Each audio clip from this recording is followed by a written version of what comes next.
How to hide chats from Instagram inbox. What's up everyone? In this tutorial I'm going to show you guys how you can easily hide the chats from your Instagram inbox without actually deleting them. So there is an option in Instagram that you can resort to if you want to hide the chats without deleting those specific chats. Let's see how you can do it. So first of all, open your Instagram, then head over to your chat section.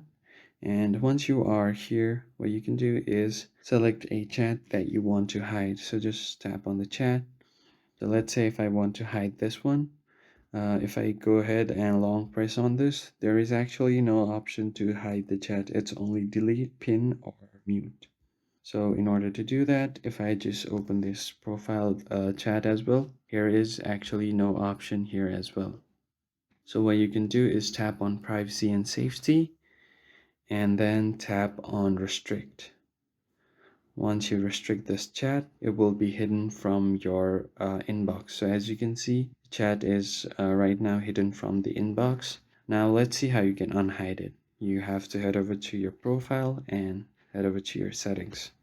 Now if you scroll down, you will see the restricted accounts. Just tap on it, then tap on next, and then tap on unrestrict. Now it will be visible on your inbox once again. So if you just go ahead and tap here, the chat is now visible. I hope you found the video helpful. I'll catch you on the next one.